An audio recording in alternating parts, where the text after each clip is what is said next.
Find other great podcasts like this one at Podmoth.Network. Love a good mystery that leaves you wanting more? Check out my podcast. Hi, I'm Kadra, the host of Perplexity, a mystery podcast. I tell tales every single week that have left me perplexed. You'll hear true crime cases, mysterious disappearances, learn about cults, hear baffling sightings of cryptids, chilling paranormal encounters, and even dark and weird history. I release new episodes every Wednesday, and you can listen anywhere podcasts are available. I'm also on Patreon, and you can even watch me on YouTube. Perplexity, a mystery podcast. Stories that will leave you perplexed.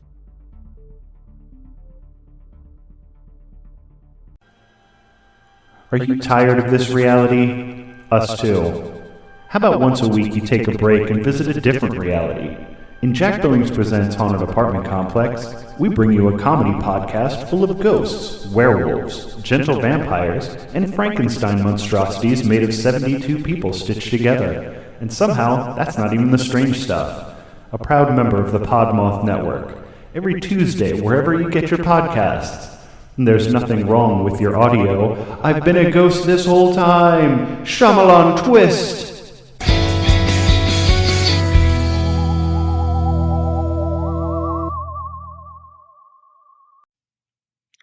Welcome back, everybody. Thanks for joining us once again for another brutal, bizarre, and boozy episode.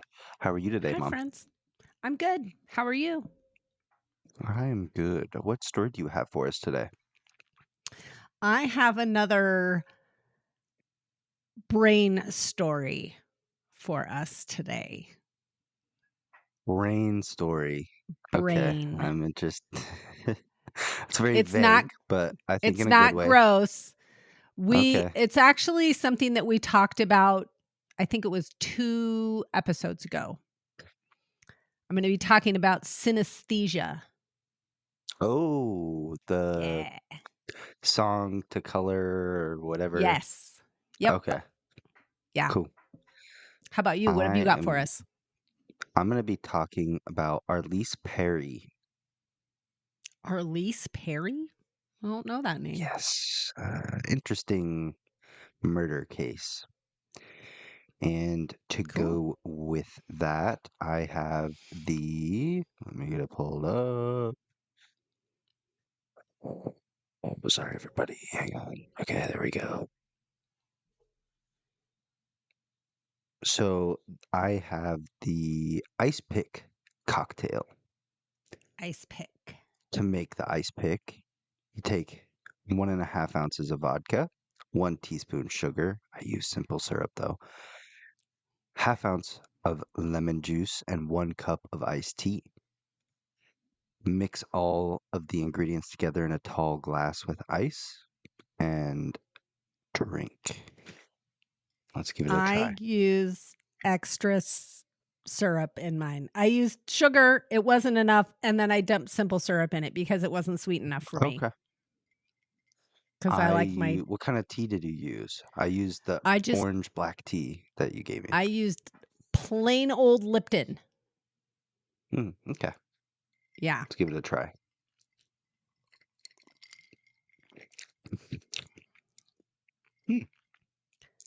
I mean, it's refreshing. hard not to be good. It's literally just tea with vodka in it.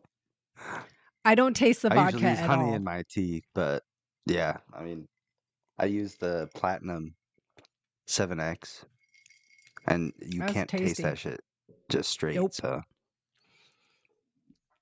it's a pretty good drink. I mean, it's I like literally it. just tea with vodka in it, but And a little bit of lemon. yeah, I use honey in my tea instead of simple syrup, but this drink called for simple syrup, so. Yeah.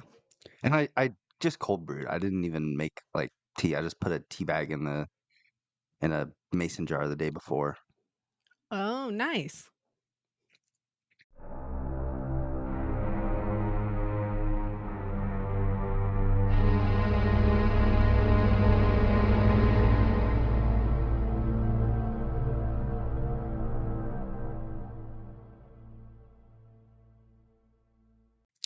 So Arlis K. Dekema was born on February 22nd, 1955 in Bismarck, North Dakota, and raised in the small farming town of Linton, population a little over 1,500. That's how small the town was. Tiny.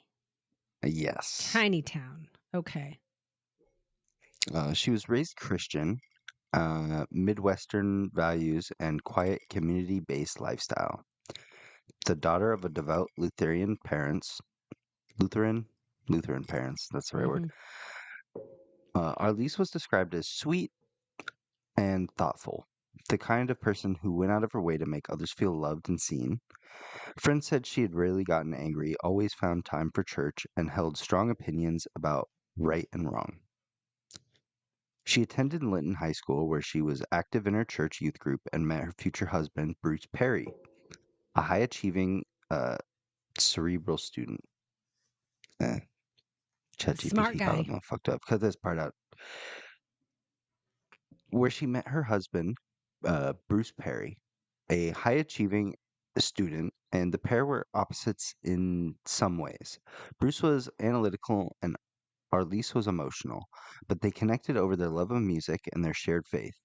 The two married in August 1974, just months after graduation. They were both only 19. Oh, I couldn't too imagine. young. I'm going to be 24 and I couldn't imagine getting married right now. No. After their wedding, Bruce and Arlis moved to Palo Alto, California, so Bruce could attend Stanford University.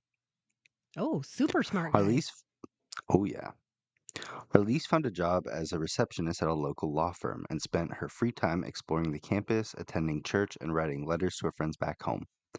But within 2 months of arriving in California, Arlis Perry would be found dead inside Stanford's Memorial Church, in a murder so Oh, gruesome and symbolic it would baffle authorities for nearly 44 years. oh my God. Okay, I didn't see that coming. Yeah. Well, it's the brutal part of the podcast, so someone's gonna I get killed. know, but I don't know what I was thinking. On the night of October 12th, 1974, Arlis and Bruce took a walk around the Stanford campus. It was late, nearly 11 p.m., and the campus was mostly quiet.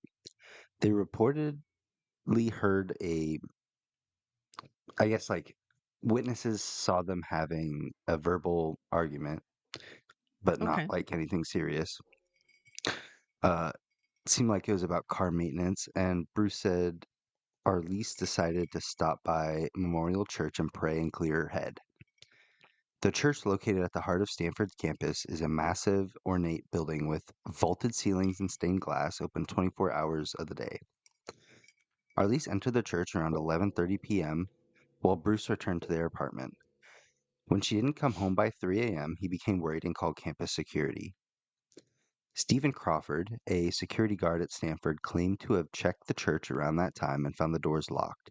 Nothing appeared out of place, but when the doors were opened again around 5:30 a.m., Crawford made a horrific discovery. Arlis's body was found near the altar, and the scene was so disturbing it made headlines for decades. She had been brutally murdered and then posed in what appeared to be a deliberate and ritualistic way. Ew. She was lying on her back with her arms extended and legs spread apart. Her jeans had been cut or torn open, and her blouse was pushed up to expose her chest. A 5-inch ice pick, hence the drink, was still lodged in her skull, the apparent cause of her Oh, death. oh no. One altar candle had been inserted into her vagina, and another was placed No, between her breasts. don't Her do head was that. turned gently to the side, and that's how they found her. Oh, I hate Yeah. it. There was no sign of an assault, however, well, sexual assault. Other than, However, okay. she had committed the crime and locked the doors behind him.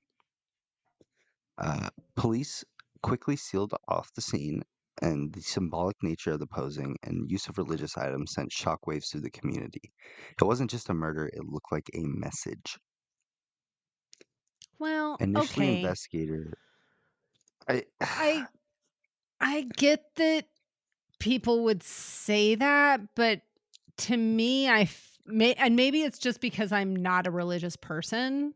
I feel like I see it more as just opportunistic. Like she just happened to be there and they used the things that were closest to defile her. Yeah, I don't know, but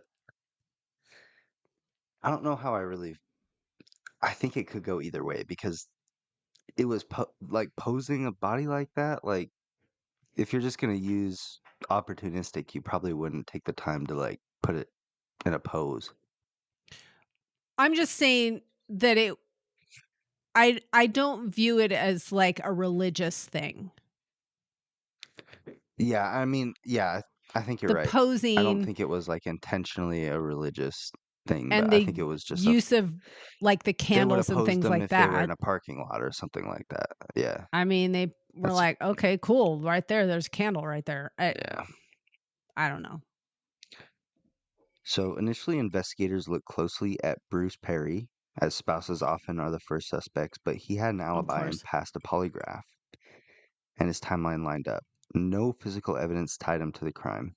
Bruce completely cooperated and was cleared relatively quickly.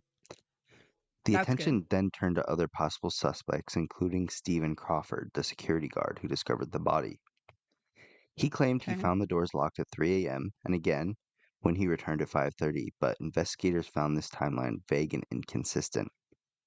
Still, no hard evidence tied him to the scene. In 1974, DNA testing was decades away. Yeah. Multiple theories began to form. Of course. The graphic and symbolic positioning of Arlis's body led to theories of ritualistic murder possibly committed by a satanic cult. This was Of kind of around the time course. of the Satanic Panic, so Yeah. Well, before 74. Satanic Panic, that's like 80s.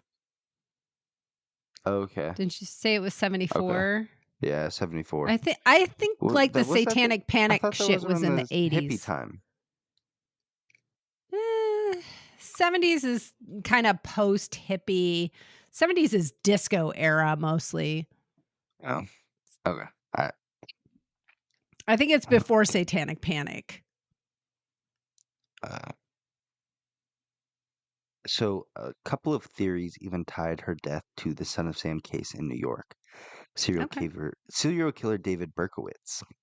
From prison, he claimed in letters that nationwide cult had committed murders across the country, and he specifically mentioned Arlis Perry's name, claiming she was murdered in relation for the attempts of to evangelize a member Good. of the group.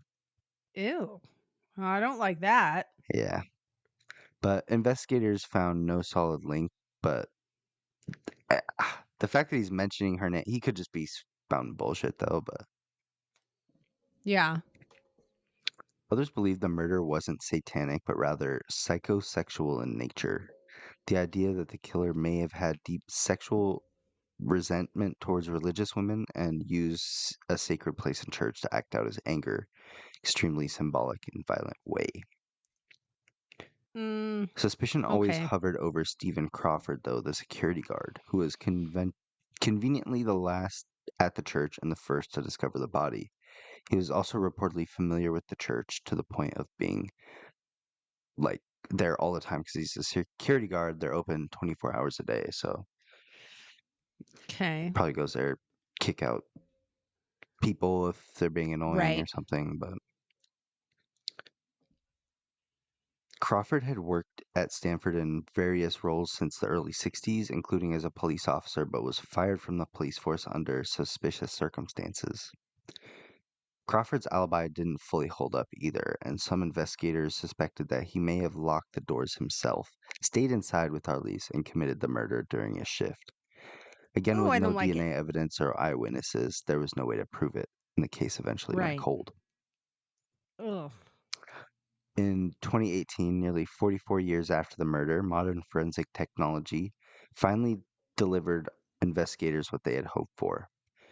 Oh, Once DNA was performed on semen found at the crime scene, something that hadn't been around when the murder happened, right. matched Stephen Crawford, the security guard. No. Yeah. The security guard?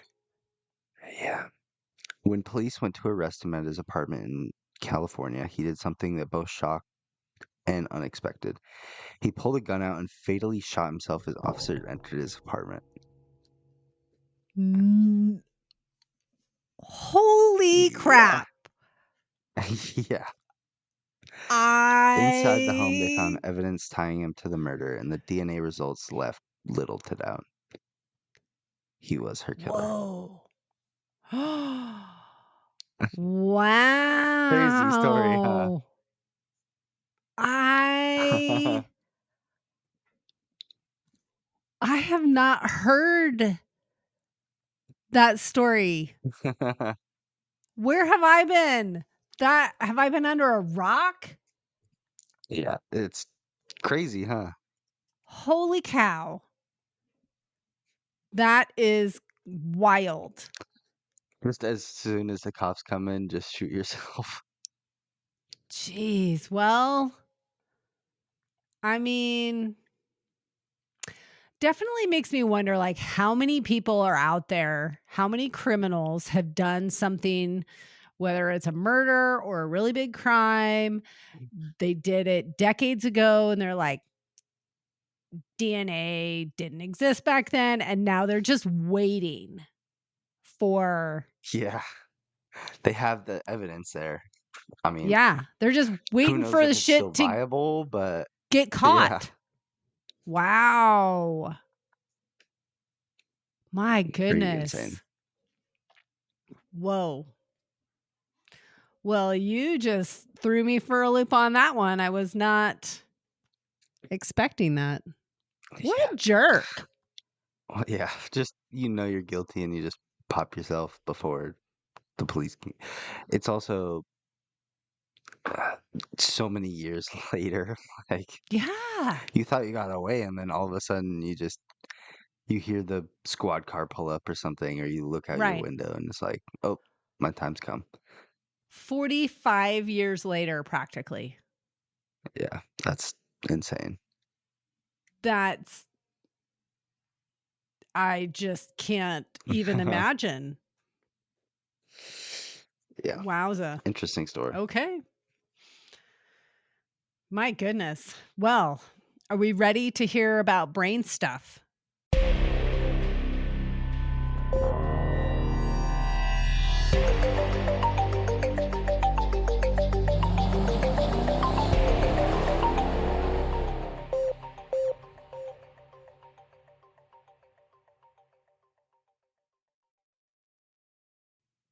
Yes, don't. I hope this Okay. doesn't make me sick or like It feel won't. gross. There's Okay. no grossness. There's no grossness in this one. I don't even really talk about the brain much because it's so like people, they don't know. Researchers don't even really have an explanation as to why this happens. Okay. So we're not even, I mean, I talk about the brain for like a second. It's not even that long. But essentially, for people who don't know, synesthesia, it's like tasting colors or seeing sounds. That's a very basic way to think about it. And some So, people some people don't even know that that's a possible thing. And we're here to tell you it is. do you remember Ratatouille Yeah, when he was vaguely. I eating the mean, strawberries and it's like color? It's just him eating a fruit and like there's colors flashing on the screen and stuff. That's kind of what ah, I imagine when I think of this. I remember the movie and I know that I saw it, but I don't remember that part. But yes, that could be basically synesthesia. It like people who know what I'm talking about. I think that's the best way to describe it. Like, Yes. yeah. It's a neurological condition in which the sensory or cognitive pathways in the brain are connected and cross over.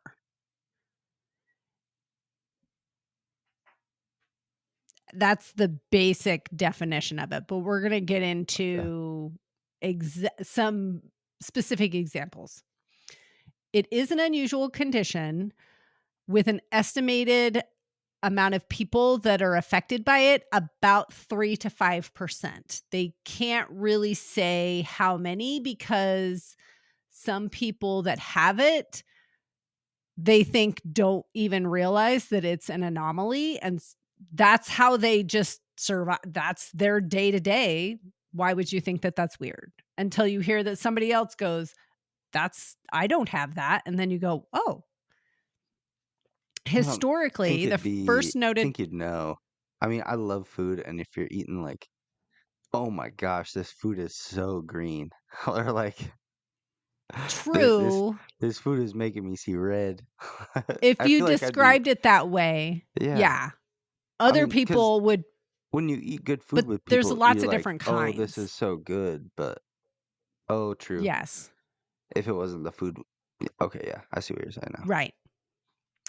The first noted episode of this was documented in 1690 when a blind man reported experiencing the color scarlet when he heard trumpet music. That's Which interesting. I don't know the historical reference of this. I don't quite understand how a blind man could describe scarlet. I don't know. He That could was be in not the born blind, research. but turned blind. Possibly. That, And that is something that does yeah. happen to people who acquire blindness later in life, that they report it after the fact. Maybe that was the case in this. I don't know. Skeptics believe this Okay. description was merely a metaphor, though. It's 1690. Who knows? Not like they tracked and recorded that kind of shit that many years ago. So I don't know if it was the first reported case or not. The first medical documentation, though, was in the 1800s, and that subject reported synesthesia. Regardless of when it's recognized in history, it is something that is currently reported. We know that it could go back a few decades or a few thousands, hundreds, a long time. Who knows exactly when, regardless.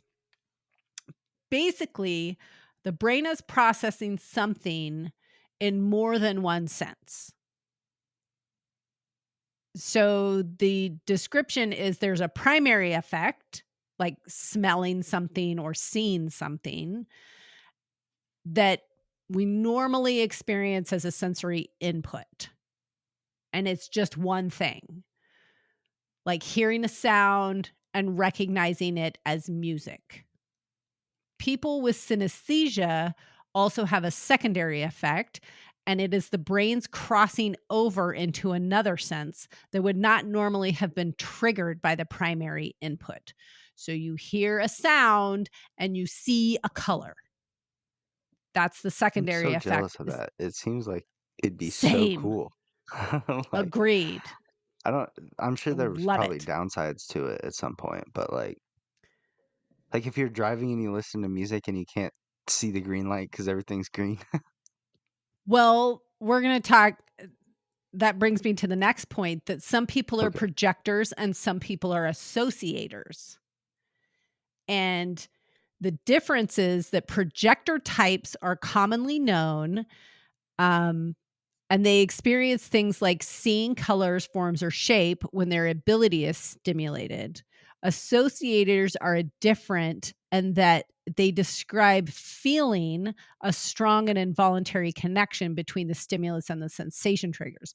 So essentially, if you're a projector, you could physically see the color with the music, but an associator would get the feeling of the color. Does that make sense? A little Yeah, different. I guess. Here's an example. That's very Feeling confusing. I of get it. color is very confusing, but Yes. So here's a specific example. Imagine a sound like a musical instrument. A projector could report seeing a shape or color, red triangle, red color, hazy something.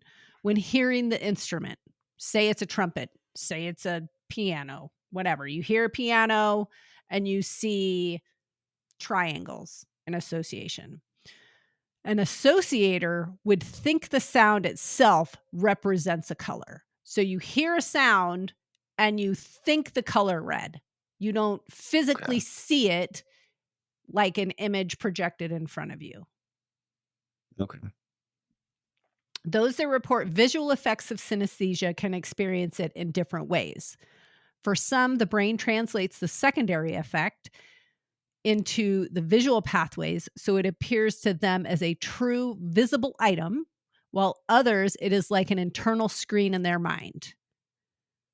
The difference being that you imagine seeing it versus you actually physically believe there's a red triangle in front of you, even though you're just hearing a sound. I think it would be cool. For some, the brain translates the secondary effect into the visual pathways. I think I just said that. Are you going to talk about cut that out. all the famous people that have it? Yes. Okay. Not all of them, but some of them. I'll cut this part out, but okay. It is possible to have any combination of senses be linked to each other. However, there are some common ones. There's potentially smell and music. Is that? Are you gonna? Hundreds. Is there smell and music? Like you hear a bad song and could it stinks? be. Like it could be for sure. Okay. No reason that it couldn't be. These are. I'm going to list off some common ones because there's potentially hundreds of them, and we don't have all day to talk about them. Auditory tactile, where specific sounds cause a physical sensation of being touched. So you hear a sound and you feel like somebody is holding your hand or touching your back. Oh, I don't like that. Something like That's that. awful. That's horrible. Agreed. I don't like that either. A bump in the night and you just feel someone like... Yeah. If you're just... Especially if you didn't know, like Lulu just runs around in the middle of the night, and I just hear like little crashes and stuff, just heard bouncing off the wall and stuff, and it's like, right. Imagine if you felt synesthesia, and someone's like, you hear that, and it just grabbing your foot, grabbing you, yeah. No, that's not thank cool. you. I don't like that. Day color is where days of the week are represented to the person as different colors. Sunday is red. Monday is blue. What? What does that mean? They just see that color for the day, or they wear that color t-shirt for the day? Maybe. But that the day fishy. itself that sounds made up. is a color to them. Okay. Chromesthesia is also called sound color. It's the association of sounds with colors and has been described like seeing a fireworks display when certain sounds are heard, while another person described seeing waves and lines when listening to music. So when we're recording, you can see the wave pattern of us talking. Some people that have chromesthesia, when they hear sounds, they see the wave of it. They have an equalizer in their brain. Yes. That's funny. Grapheme color is where letters or numbers are represented by a specific color. So not just days of the week, but an A is red and a B is green. Why? I don't know. Because they have interesting brains. Kinesthetic is one of the more rare forms in which people experience movement or sensation of movement when they experience other senses like sound. So again, this is not necessarily a person touching you, but movement itself. Not the touching, but the movement. Lexical gustatory is another one of the more rare forms. For this, people report having specific tastes associated with specific words. You had mentioned ratatouille and tasting things and seeing colors and explosions and things. Mhm. This would kind of So- go along with that.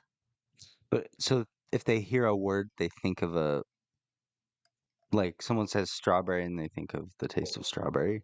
Is that Or they hear the word grass and they think of shrimp, steak? maybe. Okay. Yeah. That'd be an interesting one, unless it's just bad flavors. It's like coffee or Yeah. like Dog poop. something bitter. Yeah. Earwax. Another one is hearing motion. This is when people perceive a sound in conjunction with movement, similar to like the kinesthetic, but kind of the reverse. This one, I don't think I would want this. This one is called mirror touch. And it's when someone has the feeling the same sensation as another person that they are observing. Like if you see someone being that's- touched on the hand, then you feel like you're being touched on the hand. What's it called when like you see someone get killed in a movie in a weird way and it like makes someone gets stabbed in the stomach in a movie and it feels like you can imagine the pain. I have that. Like Maybe you have you mirror touch synesthesia. no, not it's not like it's just like when someone's falling in a movie, my stomach drops. Like Yeah. Yeah. I feel like that's just a normal thing though. Or like if Perhaps. someone breaks their leg, like I think about like I could imagine How the that would pain, hurt. like the ghost Yeah. pain, I guess. I think that's more that you're empathizing with the person. Yeah, it's like an empathetic thing, but Yeah. still. I don't Ugh. like it. Number form is the involuntary mapping of numbers in your brain. If you hear a string of numbers, you see it on like a map. The involuntary part of that name is what makes me nervous. Involuntary mapping a number, like. But if that's how you saw, if you just saw numbers in a map, that would be normal to you. But what does that even mean? Numbers, like a constellation? Like if you're Yeah. reading a phone number, it's like a constellation, or what? The What does that mean? the graphic that I saw was like a roller coaster where it like went up and down, up Oh, and you read it down. like a graph And or along something? that roller coaster of up and down were the numbers. Like 24, graph? 32. Kind of Okay. like a graph. Hmm. Another one is ordinal linguistic personification. Lots of words. That is meaning it's also called sequence personality synesthesia. Again, lots of words. This is where sequences of things like numbers, days, or months, you're going to love this one, have a personality or gender assigned to them by the person with the ability. So a number, 24, their personality is that they're a happy person. 24 is a happy number, where 32, that's a sad number. I don't know. So you just pick your mood It's based in on there. the day that you wake up. Maybe. But it's a consistent thing. That's the thing with synesthesia, that when they test it to see if somebody has it, it's consistent.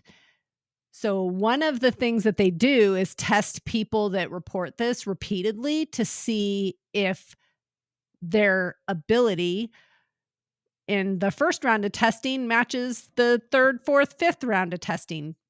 If they actually have it it's consistent. If they don't have it and it's just a learned association, then they don't typically retain that association when they're tested about it later at another time. That makes sense? Yeah, Yeah. that's interesting. Another one is spatial sequence.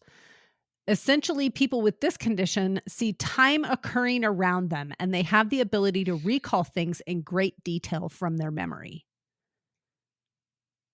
Time occurring These around people, them. yes, these What does that people mean?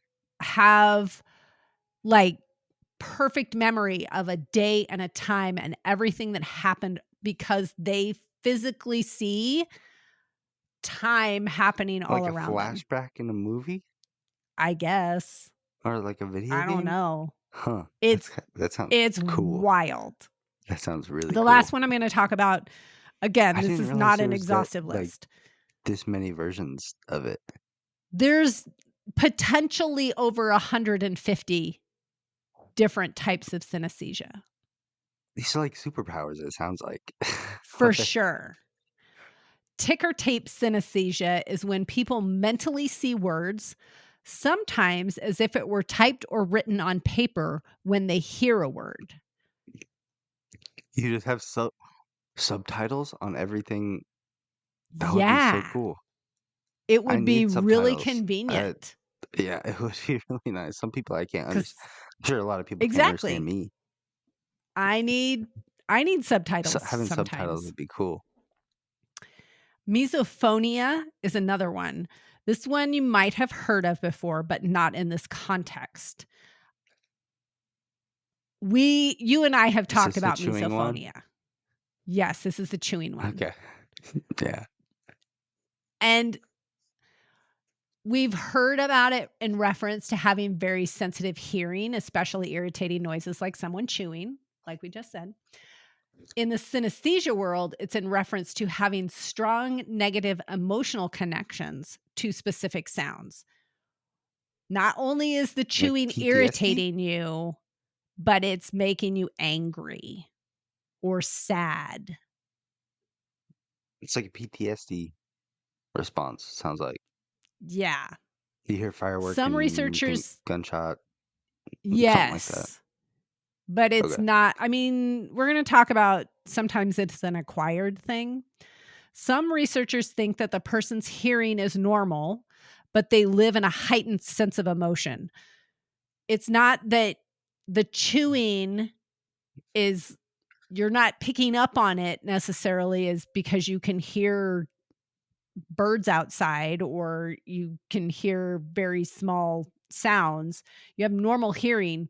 You just are very emotionally responsive. So when you have this misophonia, if a sound is attached to the emotional sense, then they trigger each other. Basically, when a connection between a particular sound and an emotional part of the brain become connected, then it elicits a response. Like I said, it's kind of a comprehensive list, but it's not exhaustive. There have been around 80 different types of synesthesia reported over the years, but many have not been studied. Because there's so many combinations that occur between the senses, it's possible that there are even more types. Think about, you have 5 main senses. Those 5 could connect to any of the others in any pattern, and it doesn't just have to be one. It could be your sight is connected to your hearing and your taste, or just the hearing, or just the taste, or hearing, taste, and all I of would them. It prefer could the be all of taste them. one, but only for good taste. It's like, oh, now you taste strawberry shortcake, or now you taste a rack of That'd be ribs, or nice. yeah. Exactly. Things that you like. Most synesthetes develop the ability as children. Some researchers believe that it is actually a normal developmental condition that everyone has, but at some point, most people lose the abilities as they grow up. Some people acquire it related to different forms of brain trauma like stroke, epilepsy, physical head trauma, and even tumors. It's not just something that people have since And just wake childhood. up one It day can after getting hit in the head, be, and now they yes. can see colors or smell colors Yep. or whatever. They can taste sounds. In people with acquired versions, it is sometimes just temporary.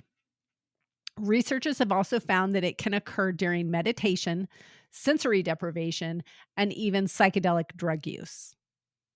So magic mushrooms might help you to taste I mean, sounds. yeah, everyone knows that. Well, not everyone, but it's just common sense. That's what hallucinating is. For S- those, yes. For those who have Yeah. synesthesia with drug use, it can also be affected by emotions. It can So, change based on your focus and can cause hallucinations that further change your experience. yeah. So, This with has happened to me. the psychedelic drugs, you think it's a hallucination, but it could actually be synesthesia where you're crossing over your senses. I'm sure it unlocks something inside your brain that allows you to synesthesize. Synes Syne- synesthesize? Sure. We're just going to make up a Synesthese. new word. Yeah. Something. Synestized. That's Sure. but yeah, just for me at least, you put on the music and it warps the what's happening around you without getting into And too much detail, but like if you were to thoughts and try and intentions and focus stuff. on that, Yeah. you could change it, is what they're saying. So if you were Yeah. tasting the colors, or you're listening to music and now you see a color. If you focused on it, you could change it. So I put I had a color changing light that it like went through the rainbow, but I put it on like a super slow delay so it would stay on a color for a second or two. Put a Uh-huh. music on and close my eyes so you could see the light through your eyelids, Mm-hmm. but there was a song playing and you could kind of like it would lead the hallucinations. Right. I'm just saying that those hallucinations, what you thought were hallucinations, could actually be synesthesia. Here's another That's an thing. interesting point. Yeah. Yeah. Okay. Honestly, I mean, I don't know where the distinction is between a hallucination and synesthesia. I think depending I on who think you're the talking drugs to, is they could probably argue it either the way. distinction. It's the drugs. It is 6 times more common in women than men and strongly believed to be genetically linked. But Okay. genetically related people do not typically have the same types of synesthesia, so it's not a learned behavior. Meaning, if I had synesthesia, you could have synesthesia, but my synesthesia could be tasting colors and yours could be something completely different.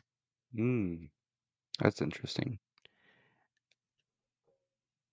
And it would be genetically linked but not learned. If I had synesthesia and I tasted colors, you could taste colors and it would just be something you heard me talking about as you were growing up, and I talked about, "Oh, that apple tastes yellow." It's purple. Hmm. Yes, it's a purple. This is a Interesting. purple berry, something along those lines. It's also 3 Well, times more is that likely what in people who are on the autism spectrum. is that what blue raspberry came from? Someone ate Maybe, a raspberry and they thought it was blue? maybe. I've always wondered about Hmm. blue raspberry. It annoys the Yeah, shit out of me. but it's so good. Blue raspberry flavoring is so good. I don't disagree with you, but it's not blue. But It tastes blue though. maybe That's the thing. maybe Maybe that's we where all it came have from. We synesthesia should look because into of that. blue raspberry. If 'Cause it anybody does out taste there blue. knows the origination of blue raspberry, maybe it's that. I hadn't thought about that, but you might be right. You might be right. Let's talk about some specific cases now. You wanted to know specific people who had it. And some of these are from other countries, and so I'm going to butcher the names. Solomon Shereshevsky was a Soviet journalist who had 5-way synesthesia. Remember how I talked about how it could be any combination of the connections? For Solomon, words were associated with visual spatial imagery as well as taste, sound, color, and sensation. So he could see pictures and taste, hear, see a color, and feel it as well. I don't know how that would not be overwhelming to the brain, but apparently he had that. Vladimir Nabokov was a writer who had grapheme color synesthesia, and he described it as color hearing. He would experience colors by speaking a letter and imagining the outline of the letter. I know. No, I don't, it's it's amazing to me. it's confusing to like kind of contextualize because Yes. like they can explain it, but you can't. You can think of what it could be, but it could be a million different things because it's hard Yes. to. If you're seeing this, it's hard to explain it to someone else. Like, If you saw the letter A and imagined writing the letter A, and then that was a color to you, represented a color to you. Like, see, I could see I the don't, writing part, and then the transition to the color is what. Is it like? Does it turn their vision that color? Do they just think of it, or is it like or someone maybe, holding a green card, or they always see the, to them, like when you're even if reading they're, a book, it's all rainbow colored? yeah, Like, how confusing would that be? that would be But if really that's tough your to read brain, you books. probably it doesn't even bother you. Yeah, that's It's super it's interesting interesting. that it's like kind of tripping because I'm trying to imagine it, and you go through each because it could be super like intense, or it could just be nothing, and you like oh you think of the color green, but it could Yeah. be that when you read a book, it's rainbow colored. Like, Yeah. Very rainbowy. Author Joanne Harris experiences colors as smells. I don't know if those are pleasant smells or bad smells. I don't know. hmm. Marcia Smilak is a photographer who waits to take a picture of something until her synesthesia is triggered. Then she takes a photo of what the trigger was. So she's walking around in the woods, I guess, and she's got her camera with her. Until she gets triggered, she doesn't take a picture. But then when she does, and I don't know what her triggers are. I didn't read that part. What's her name? Martha Ramen, Smilak? Smilak. Hmm. Marcia Smilak. Smilak. Yeah, I should have looked up like what kind of photographer she was. Another one is a music composer, Raman Djawadi. He's best known for his musical scores on Game of Thrones, Westworld, and Iron Man, the movie. He associates colors with music and vice versa. You might recognize this name. Kanye West is another musician with synesthesia.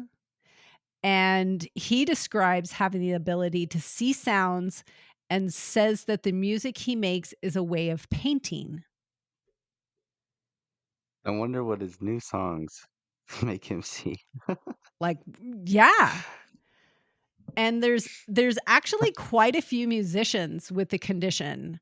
including Yeah. Billy Joel, Pharrell Williams, Billie Eilish, drummer Mickey Hart of the Grateful Dead, and guitarist John Frusciante from the Red Hot Chili Peppers, to name just a few. That's cool. Yeah. All of them There's make really good music. I mean, a bunch of musicians that were listed in the sources that I found. So it's I pretty looked up that Marsha interesting. Smilak. Smilak? Her Yeah. pictures are really cool. They're like of reflections off of water. Like it's Oh. really mesmerizing to look at. I All right, see why I'm gonna look. Oh, they're really you're interesting. right. I love it. Like I love it. they almost look painted. They do. Like it's weird. They look like somebody painted, and while the paint was wet, they smeared it. Yeah, like the buildings specifically, they look like paintings, but then there's just a couple of pictures of just water, like not really much reflection other than the surface of the water, and it looks really cool. But then there's some that have like Wow. buildings in the background and they look hand painted. It's interesting. Definitely. I love it. Yeah, that'd be a She's cool described print as to a buy. reflectionist. Wow. Super cool. See, I told you that it wouldn't make you skeeve out. I wasn't going to make This you is feel icky really interesting. talking about brain stuff.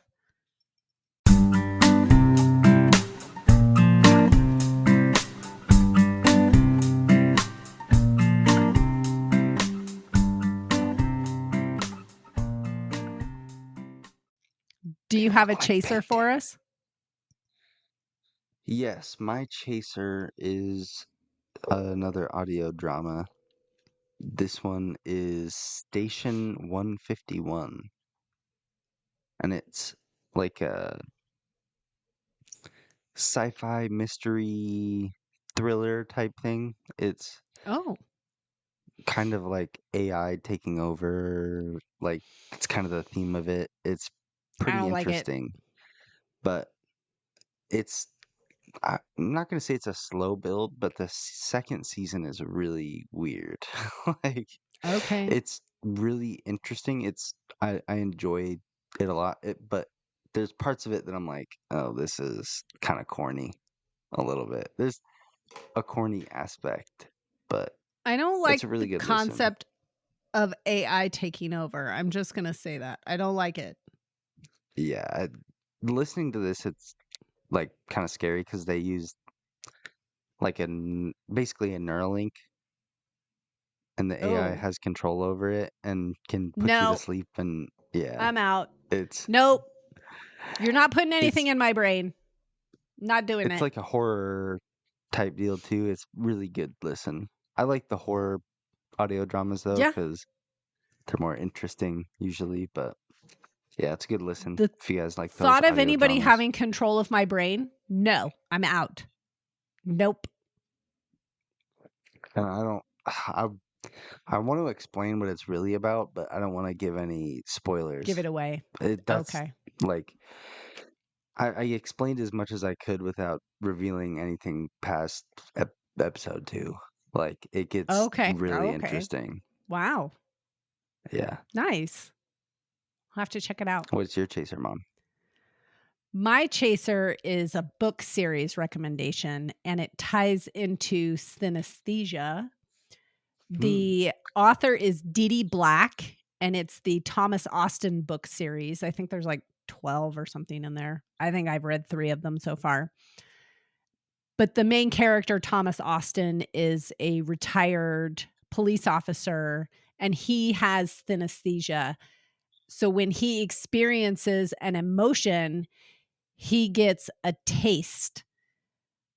And they talk about it during the book where if he's nervous about something, he'll have the taste of bitter lemons or something. I don't remember the exact, because they don't harp on it a lot, but they do bring it up. And I've recommended this book series to a couple of my friends.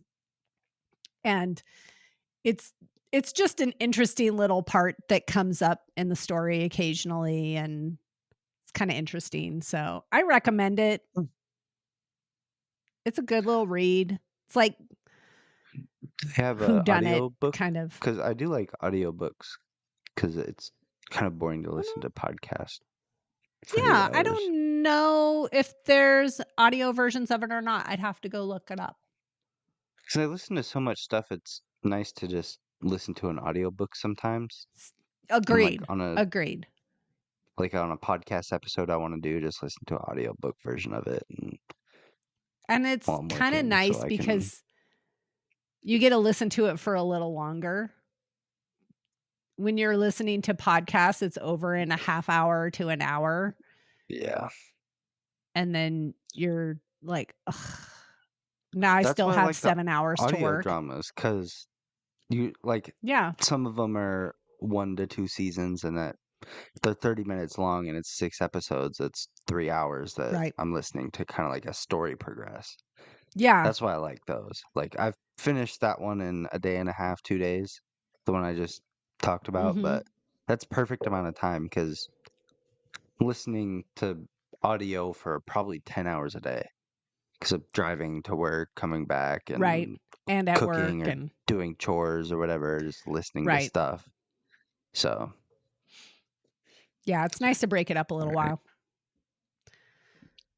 Wow, I think that brings us to the end of today's episode. Is It does. that right? It is. All right. Thanks for Thanks for listening, your everybody. story Yeah, and the surprising me with synesthesia. the I didn't ending. realize there was so many different versions of it, which is interesting. Oh, neither did I. Yeah, I thought it was just a couple things, but no.